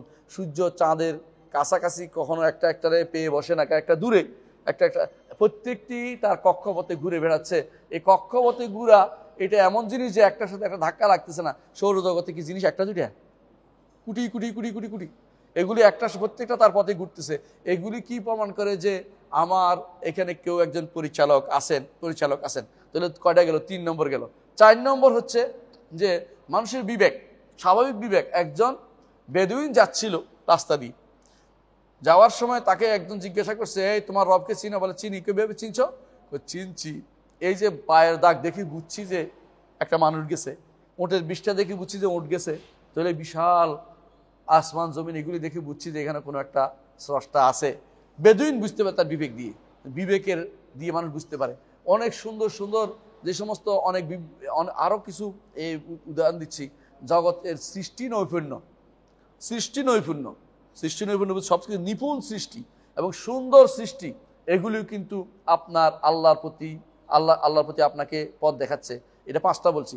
6 নম্বর হচ্ছে আপনাকে পথ দেখাচ্ছে মুআজিজাত। নবীরা যে সমস্ত মুআজিজা নিয়ে আসছেন এগুলি প্রমাণ করে যে এমনি এমনি এগুলি দিতে পারে না যদি আল্লাহ যদি তাকে সাহায্য না করতো। হ্যাঁ, রাসূলুল্লাহ সাল্লাল্লাহু আলাইহি ওয়াসাল্লামের যে সমস্ত মুআজিজা আপনি জানেন, আসমানে আঙ্গুল দিয়ে ইঙ্গিত করে কি করছেন? চাঁদ 2 ভাগ করে দিয়েছেন। এই যে 2 ভাগ করা নবী করতে পারছেন, আপনি করতে পারবেন? এর অর্থ হচ্ছে এটা আল্লাহর পক্ষ থেকে, যিনি তাকে পাঠিয়েছে তার পক্ষ থেকে সাহায্যপ্রাপ্ত হয়ে করেছে, সুতরাং অবশ্যই রব আছেন, তাই না? আর একটি হচ্ছে 7 নম্বর হচ্ছে যে ইজমাউল উমাম, সমস্ত জাতি এই ব্যাপারে, কোনো জাতি পুরোপুরি নাস্তিক নাই। নাস্তিকতা মানুষ কম কিন্তু তাদের স্বর বেশি, বুঝছেন কিনা? বাংলাদেশে নাস্তিক সংখ্যা কম কিন্তু কথা বেশি, নাস্তিকদের ক্ষমতা বেশি দেখায়, কিন্তু জাতিসমূহ পুরো নাস্তিক জাতি কোথাও একটা পাওয়া যায় না এই পর্যন্ত। এর অর্থ হচ্ছে সমস্ত জাতি একটা রবকে স্বীকার করে। আল্লাহর ইবাদত করে না করে পরের কথা, তো রবকে পাইতে জানতে হলে, আল্লাহকে চিনতে হলে আমাদেরকে অনেকগুলো 7টা আমি বলেছি, এর মধ্যে আমাদের শেখ মাত্র 2টা বলেছেন।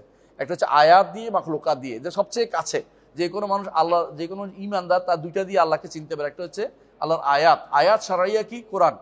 কোরআন দিয়ে আল্লাহ তাআলা চ্যালেঞ্জ করেছেন যে এর মতো কিছু আনতে পারেন, অর্থ হচ্ছে আল্লাহর বাণী। আবার আয়াত কাউনিয়া আছে, প্রাকৃতিক নিদর্শন দিয়ে, এইটা দিয়ে 2টা দিয়ে আমরা আল্লাহকে চিনতে পারি। এরপর তিনি দলিল দিচ্ছেন আয়াতের মধ্যে আছে, আল্লাহর নিদর্শনের মধ্যে আছে লাইল ওয়ান নাহার শামসু ওয়াল কামার, রাত দিন চাঁদ সূর্য, এগুলো হচ্ছে কি আল্লাহর নিদর্শন। ওমিন আয়াতিহি লাইলু ওয়ান নাহার ওয়াশ শামসু ওয়াল কামার। আয়াত হচ্ছে আল্লাহর নিদর্শনের মধ্যে 2টা উদাহরণ দিচ্ছে, লাইল ওয়ান নাহার, রাত দিন এবং চাঁদ সূর্য, এটা আল্লাহর নিদর্শন। আবার মাখলুকাতের উদাহরণ দিচ্ছেন, 7 আসমান 7 জমিন, এর মধ্যে যা আছে সবই তো মাখলুকাত। এগুলো নিদর্শন কেন বলেন? নিদর্শন আমরা ওইটাকে বলি যে জিনিসের মধ্যে আমরা অনেক রকমের খোরাক পাই, মনের চিন্তার খোরাক পাই। রাত দিনের চিন্তার খোরাক একটু চিন্তা করলে হয় যে কিভাবে রাত দিন পরিবর্তন হচ্ছে, কিভাবে রাত দিনের পরিবর্তন হচ্ছে। রাত দিনের পরিবর্তনটা এমন যে একটা যেন অন্ধকার আসছে, অন্ধকার আবার ছেয়ে চলে যাচ্ছে। এই জন্য কোরআনে কারিমে আল্লাহ তাআলা বলেন ওয়াসসুবহি তানাফাস, সকালবেলা যেমন নিঃশ্বাস ফেলতেছে, সারা রাত যেন গুমুটভাবে চেপেছিল অন্ধকারটা, এখন চলে গেছে, সকালবেলা নিঃশ্বাস ফেললো, এরকম তানাফাসের অর্থে। এর অর্থ হচ্ছে যে রাত দিনটা এক একটা নিদর্শন, রাত দিন আল্লাহর একটা নিদর্শন। আবার বলছে শামস ওয়াল কামার, রাত দিনটা একটার পর একটা অনবরত আসতেছে। আবার শামস ওয়াল কামার, চাঁদ এবং সূর্য, এইটা একটা অনেক উপরে, আপনারা জানেন একটা কাছাকাছি, কিন্তু একটার সাথে একটার মিল কেমনে হয়? এমনভাবে যে একটা মাঝে মধ্যে কি হয়ে যায়, আবার একই সোজাসুজি হয় পৃথিবীর মাঝখানে পড়ে, আবার কখনো সূর্য এবং পৃথিবীর মাঝে চাঁদ পড়ে যায়, আবার কখনো আছে পৃথিবী পড়ে যায় চাঁদ এবং সূর্যের মাঝখানে, 2টোই হয়। কখনো চন্দ্রগ্রহণ, সূর্যগ্রহণ হচ্ছে। এই যে পুরো সিস্টেমটা আপনি আশ্চর্য হয়ে যেতে হবে যদি কোনো অনেক চিন্তা করেন যে এটা কীভাবে হয়। আরও আশ্চর্য হবেন যখন দেখবেন যে জোয়ার ভাটার বিষয়টাও, তো আরও আশ্চর্য হবেন যখন যে এই পানিগুলি পড়ে যাচ্ছে না আরেকদিকে, পৃথিবীর সাথে লেগে আছে। এই সিস্টেমটা আপনার উপকারার্থে। আপনি পানি উঠাচ্ছেন, আপনি জানেন না কতদূর পানি পাবেন, এটাও আপনি বলতে পারেন না, কিন্তু নিচের ভিতরে পানিটা আছে, এর অর্থ সব কিছু আপনি আল্লাহ তাআলার এই নিদর্শনগুলি আপনি চিন্তা করেন। এগুলি নিদর্শন কেন? কারণ এগুলি অনেক কিছুই আপনাকে চিন্তার খোরাক দিবে। আবার কিছু আছে মাখলুকাত, এগুলি হয়তো আপনি চিন্তা করে করতে পারবেন না, কিন্তু আপনাকে ঈমান আনতে হবে। দেখতে পাচ্ছেন, আমার চোখের সামনে পড়ে আছে, কোনদিন শেষ করতে পারবেন না, আপনি চোখের সামনে দেখতে পান। যেমন কি আসমান দেখতে পাচ্ছেন, একটা আসমানকে আসলে দেখতে পাই? আসমানের রং দেখতে পাচ্ছি, আসমান দেখতে পাই না। আসমান এত উপরে যে আমরা কেউ দেখতে পারি না। আসমান আর জমিনগুলি 7 জমিন দেখতে পাই না, একটা জমিনে আমরা আসি, অন্য জমিন তো আর দেখতে পাই না। আর মাঝখানে যা আছে এটা তো বিশাল, এই নিয়ে তো গবেষণা করে পাগল হয়ে গেছে। কেউ মঙ্গল গ্রহে জায়গা কিনতেছে। মঙ্গল গ্রহটা কোথায়? আসমান এবং জমিনের মাঝখানে। অন্য গ্রহ নক্ষত্র যত আবিষ্কার করতেছে, নিহারিকা, ওই যে গ্যালাক্সি, এগুলি কোথায়? আসমান এবং জমিনের মাঝখানে। আসমানে কেউ যেতে পারে নাই। এই যে এগুলো আল্লাহর মাখলুকাত, এগুলিকে যথাযথভাবে জায়গায় রাখা, এগুলিকে ঘুরানো, এগুলি সব যে কোনোটা একদিকে ঘুরে না, কোনোটা এমনি ঘুরে, কোনোটা লম্বা ঘুরে, কোনোটা এক এক দিকে ঘুরে, কিন্তু একটার সাথে একটা কোনোটা ধাক্কা খাচ্ছে না। এটা বিশাল জিনিস। এটা আপনার মতো হইলে আপনি তো কিছুক্ষণ পরে লোহার সাথে এক বাড়ি খান, খবর থাকে না, মাথা ফেটে যায়, ওইটা হয়ে যায়, ওইটা হয়ে যায়, কারণ আপনি নিজে চলতে পারতেছেন না। তাহলে জগৎকে সৃষ্টি করলো, এটা আপনাকে রবের পরিচয় আপনাকে তুলে ধরবে। এই জন্য কয়েকটা হাদিস বলে রাসূলুল্লাহ সাল্লাল্লাহু আলাইহি ওয়াসাল্লাম বলেছেন, যে একটা হাদিস বলে, আবু যর রাদিয়াল্লাহু আনহু, তিনি একদিন রাসূলুল্লাহ সাল্লাল্লাহু আলাইহি ওয়াসাল্লামের সাথে মসজিদে ছিলেন, সূর্য ডুবার সময়। আবু যর রাদিয়াল্লাহু আনহুকে তিনি বললেন, আবু যর, তুমি কি জানো সূর্য কোথায় ডুবে? তিনি বললেন যে আল্লাহ তার রসুল জানে বেশি, আমি জানি না। তখন তিনি বলেন, সূর্য চলতে চলতে এক সময় আরশের নিচে সেজদা করে। এইটা হচ্ছে লাশামস তাজিদু মুস্তাকারিল্লাহা যালিকা তাকদীরুল আজিজুল আলিম, ইমাম বুখারী হাদিসটি বর্ণনা করেছেন। এর অর্থ সূর্য চলতে চলতে আরশের নিচে একসময় সেজদা করে। বুঝলেন তো কথাটা? সেদিকে মুস্তাকার বলতে বোঝাচ্ছে ওদিকে যায়, যেদিকে সেজদা করে। এখন যারা নাস্তিক তারা বলে সূর্য আবার ডুবে নাকি, শুধু ঘুরে। আমাদের নিকট আমাদের চোখের আড়াল হওয়াটাই কি ডুবা? এত মনে করছে ডুবে মানে পানির ভিতরে ডুবে। ডুবা মানে হচ্ছে আমাদের চোখের আড়াল হওয়া। কথা বুঝছেন কিনা? আমরা মাঝে মধ্যে একজন কোথায় ডুব দিছিলি, পাইনি তো, দেখি নাই, বুঝে না? আড়াল হওয়া, এটা বুঝে নাই যে এটা ব্যবহার সারা দুনিয়াতে একই রকম আছে, এটা কোনো ভুল ব্যবহার না। এটা হচ্ছে সূর্য কি ওইদিকে যায়, অর্থাৎ সেটা পশ্চিম দিকে যাচ্ছে, তাশরুকুনা তাগরুবু, পশ্চিম দিকে যাচ্ছে, যেতে যেতে একটা সময় আবার কিন্তু পূব দিকে উঠতেছে, তাই না? আবার তাশরুকু হচ্ছে, পূব দিকে আশরাকাতিশ শামস বলা হয়। তাহলে একটা সময় সে আরশের নিচে সিজদা করে। এমন আরশ কোথায়? সবকিছুর উপরে না, তাই না? তো সূর্য যদি সিজদা করে কি সমস্যা আছে? যেখানে সিজদা করে, কোথায় সিজদা করে আমরা জায়গাটা জানি না, কিন্তু আল্লাহর আরশের নিচে সিজদা করতে অসুবিধা হচ্ছে। অনেকে যেটা মনে করে তো নিশ্চয়ই তার মাথার ভিতরে এটা আছে, সে চলতে চলতে একদিকে চলে পালাই যায় আবার আসে, এটা তো বলা হয় নাই। বলছে সে চলতেছে, চলতে চলতে কি করে সে আরশের নিচে সেজদা করে। সেজদা করলে তাকে বলা হয়, তাকে অন্য একটা হাদিসে আসছে, যেটা বুখারী হাদিস, যে তখন তাকে বলা হয় যে তুমি যেখান থেকে আসছিলে ওখান দিয়ে আবার উঠো। তখন সে আবার পূর্ব দিক থেকে উঠতে থাকে। পূর্ব দিক কি কোনোদিন পশ্চিম দিক হয়ে যাবে? পূর্ব থাকবে। এর অর্থ এই তো ঠিক আছে, পশ্চিম দিকে থাকবে। তাহলে আবার সে ওখান থেকে উঠে, কিন্তু কখন যে সেজদাটা করে এটা তো আমরা জানি না, এটা তো আল্লাহ তাআলা গায়েব রেখে দিয়েছেন। কিন্তু এটা বিশ্বাস করতে হবে, ঈমান আনতে হবে যে অবশ্যই সেটা কি করে? সেজদা করে, অবশ্যই সেটা সেজদা করে। এবং তাকে একটা সময় আসবে তখন তাকে বলা হবে যে না, তুমি যে দিক থেকে আসো ওদিকে না, বরং তুমি উল্টা দিকে চলে যাও, মানে ঘুরতে পারবে না, তুমি উল্টা দিকে যাও। তখন পশ্চিম দিক দিয়ে সূর্য উঠবে এবং তখন হবে কিয়ামত। বুঝছেন তো কথাটা? এটা রাসূলুল্লাহ সাল্লাল্লাহু আলাইহি ওয়াসাল্লাম আমাদেরকে জানিয়েছেন, সহিহ বুখারীতে আসছে। এবং এটা সুবহানাল্লাহ, কিছুদিন আগে একজন বলতেছেন হিসাব করে করে, বৈজ্ঞানিকরা কত আজেবাজে কথাই বলে, আমি জানি না সত্য মিথ্যা, দরকার নেই, তাদেরটা না হলে আমাদের চলে। তো তারা বলতেছেন যে এটা বড় আশ্চর্যের বিষয়। আমার কাছে মনে হচ্ছে যে একটা সময় সূর্যের ভ্রমণটা থেমে যাবে, এইটাই থেমে গেলেই তো সেটা ওই জায়গায় দেখা যাবে। কথা বুঝছেন? তো তার বোঝা গেল এইটা হওয়া কোনো, এমনি আমরা ঈমান রাখি, তারপরে মানুষ যদি চিন্তা করে বের করে ঈমান আরো বর্ধিত হবে, এতে কোনো আমাদের আপত্তি নেই। কিন্তু কথা হচ্ছে এটাই যে অবশ্যই সমস্ত মাখলুকাতের মধ্যে বড় মাখলুকাতের মধ্যে 7 আসমান 7 জমিন এবং এর মধ্যে যা আছে সবই হচ্ছে বড় বড় মাখলুকাত। এগুলিকে যদি কোনো আমরা যথাযথ বুঝতে পারি, পাহাড় পর্বত নদী নালা এগুলি কিভাবে চলছে, কেন উত্তর দিকে যাচ্ছে, সবকিছু উত্তর দিকে যাচ্ছে, দক্ষিণ দিকে যাচ্ছে, পানি প্রবাহিত দক্ষিণ দিকে যাচ্ছে, এই জিনিসগুলো যদি আমরা ভালো করে বুঝতে পারি, তাহলে আল্লাহ তাআলার অবশ্যই আপনার মনে হবে যে অবশ্যই আমার রব রয়েছেন, আমার একজন রব রয়েছেন যিনি আমাকে সৃষ্টি করেছেন। এমনকি শুধু বাতাস দেখেন, বাতাস যদি না থাকে আপনি কিন্তু নিঃশ্বাস ফেলতে পারবেন না, এবং এই বাতাস অক্সিজেন যদি না থাকে আপনি নিঃশ্বাস নিতে পারবেন না। এই জন্য এই অক্সিজেনের ব্যবস্থা করার জন্য তিনি আল্লাহ তাআলা ব্যবস্থা করে দিয়েছেন, গাছের ব্যবস্থা করে দিয়েছেন, অক্সিজেন যেন কিনতে না হয়। যে জিনিস বেশি দরকার মানুষের সেই জিনিস বেশি পরিমাণে ব্যবস্থা করে দিয়েছেন, আর যে জিনিস কম দরকার সেটা মূল্য বাড়িয়ে দিয়েছেন।